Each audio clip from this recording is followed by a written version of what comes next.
Everyone, welcome back to the next video. In this video I will show you how to replace audio of a video file with some other audio in Flutter iOS. So firstly I will show you guys the output. So here I have our output demo. So I'll click on open video picker. I'll just select one video. Okay, I'll just select this video. Then I will click on open audio picker. Then our audio is not saved in Photos app, it is saved, for me it is saved in the downloads directory. So I'll just select this particular audio which I have, and then I'll click on merge.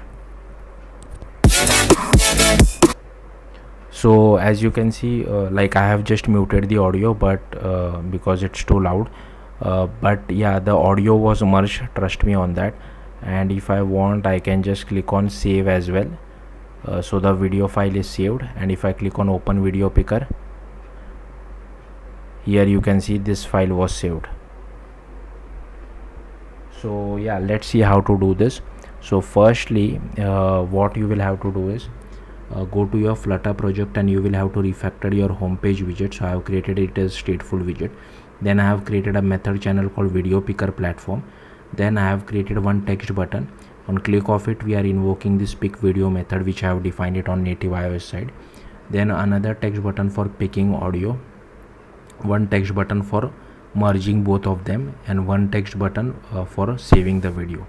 So now you will have to open the XE workspace of iOS inside Xcode. I have already done that. First thing which you will have to do is you will have to go to runner, and in general make sure minimum deployment target is at least 15, and in this runner make sure you make the deployment target to 15 as well.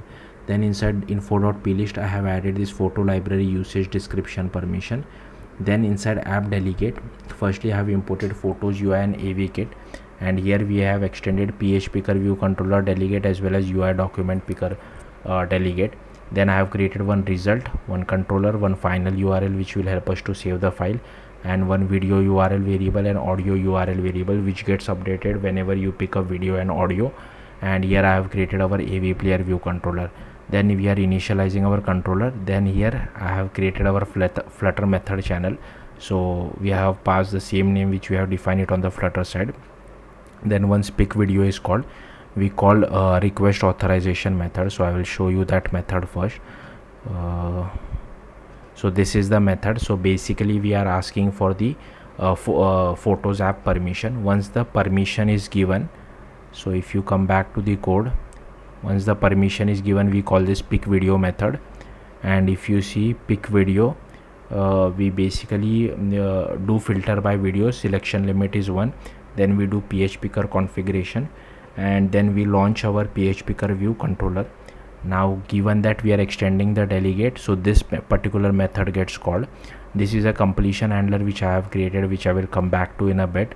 But once we select a result, we get it over here, then we save that particular result to temporary directory. So this is what the code is all about.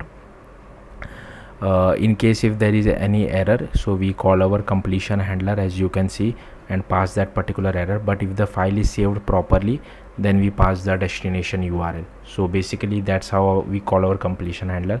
Also here I have created one just for part of my debugging. You don't have to create it, but I have just created it part of my debugging, an extension function. Okay, now coming back to this completion handler. So if you see over here, once we call the completion handler, it calls handle pick video result method. So if you see, if the URL is proper, I am just assigning the URL to our video URL method. Now coming back to our code, so this is for pick video. Now for pick audio, we are basically launching the UI document picker view controller delegate and presenting it. So as soon as we present it and select anything, this method gets called, and if we have a proper URI, we assign it to our audio URL method variable. Then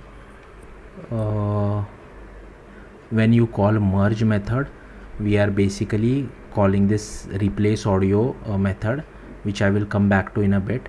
But the replace audio will give you the updated URL which I assign it to our final URL method, and then we launch our AV player, start assigning it to our player controller, start presenting the video and call play. And for saving the video, If we have the final URL, we check for permission. If we have the permission, then we call perform changes method from ph photo library, and if that is present, we call create request for asset from video, pass our final URL, and once we are successful, we just call save video saved successfully, otherwise we display error messages. Okay, now coming to this replace audio method. So firstly we are creating an AV mutable composition, we are creating a file manager, then we are creating a AV asset. Now here you can see we are creating video composition track as well as video track. So we are only taking the video, we are ignoring the audio of that particular video file. Now we are getting the video duration and inserting time range based on the video duration. Then we have the audio URL as well, we are creating an AV URL asset for that as well, and then we create audio composition track as well as an audio asset track.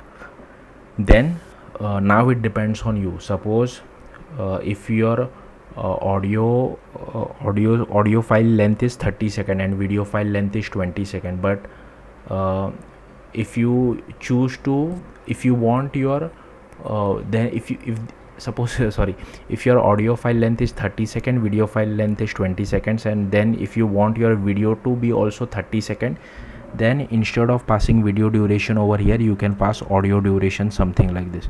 So you can just paste it over here. Okay, now for most of the use case it won't make sense. Basically however long is your video you want the audio to be, so that's why I'm passing the video duration over here.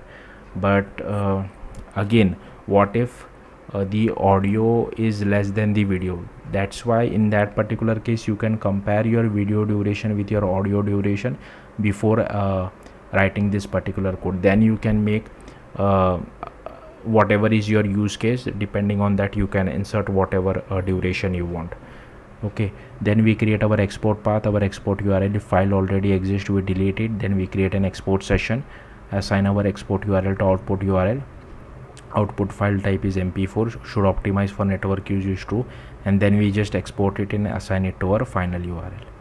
I think that's it. I have pretty much shown you everything. So I've shown you this, I've shown you this is done, this is done, yeah, this is done. So yeah, that's it. Thank you for watching. Bye.